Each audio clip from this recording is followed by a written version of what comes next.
Voici la cuisine à l'entrée. En jaune à l'arrière, la salle de bain, nous irons dans quelques instants. Vers le fond de l'appartement. De ce côté-ci, nous avons panneau électrique dans l'entrée. Regardez bien la hauteur des plafonds, c'est quand même intéressant. Il y a aussi motif, ainsi que crochet d'une importante solidité, afin de, j'imagine, transporter certains matériaux lors de l'utilisation de ce local comme un local commercial. Alors si on continue tranquillement vers le fond, on va se bifurquer vers la droite pour aller voir la salle de bain. Quand même intéressant, un jaune très serein et une quand même petitesse assez impressionnante dans laquelle nous avions une magnifique douche et le tout légèrement délabré. En sortant de la salle de bain, nous avons la descente vers la cave. Nous y reviendrons sous peu. Et ici, on revoit l'entrée. On se dirige vers l'arrière du bâtiment. Donc, en direction de l'arrière du bâtiment, on aperçoit la chambre à travers une très belle arche de lumière. Et voilà la chose. Ici, il y avait un garde-robe, un petit garde-robe qui permettait d'avoir accès, entre autres, entre les deux étages de la salle de bain. Et maintenant, si on revient vers l'arrière, on continue. Toujours le même grand espace. Plafond extrêmement haut. Et on se dirige vers l'arrière maintenant. Dans cette zone qui a été reconstruite en hauteur comme en matériaux de pièce sur pièce, nous avons du presswood qui nous donne des plafonds de 8 pieds. Et voilà. Toutes sortes de matériaux, débris qui traînent. Et si on continue vers l'arrière, même chose. Paquet de matériaux.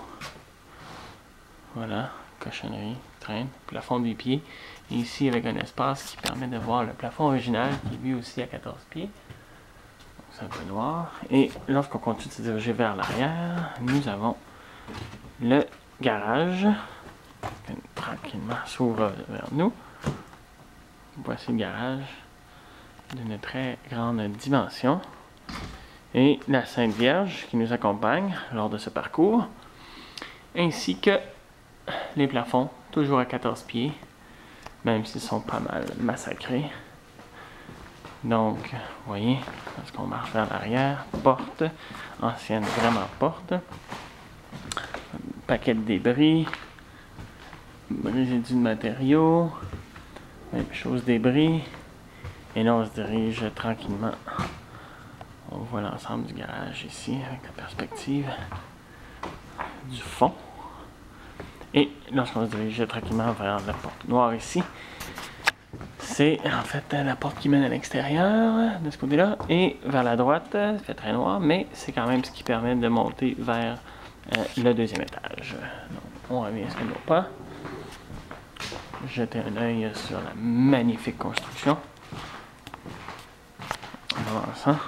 Et vous voyez ici, on avait un plancher de bois à grandeur du garage, qui est en réalité pas nécessairement un garage.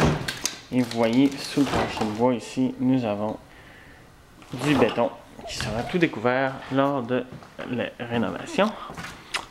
Donc on revient, une magnifique pièce sur pièce, avec vue centrale sur absolument rien. Et nous voilà dans le magnifique chambre à coucher. Et toute prenante vue vers l'avant de l'appartement. Très très beau plancher aussi, en plancher flottant. Voilà, maintenant on va prendre la descente vers la cave. Quand même, même chose, vieux bois et vieux métal. Donc, cave de 8 pieds de hauteur, entièrement béton, mais qui prend l'eau légèrement. Alors, nous ferons des petites corrections à ce sujet. Vous voyez, même une ancienne chute à charbon. Donc, certains matériaux encore ici. chauffe-eau, plafond en béton. Donc nous sommes sous la dalle de béton et nous continuons vers l'arrière. Bon, mes outils, colonne d'eau et avec un retournement, on voit l'ensemble de la pièce. Ici, ben, c'est juste un locker dans lequel il y a mon stock, mais c'est la même chose. Donc, on continue. On va le sortir.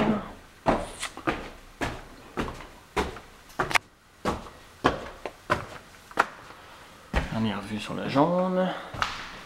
Et nous voilà avec une vue vers le parc qui est absolument magnifique.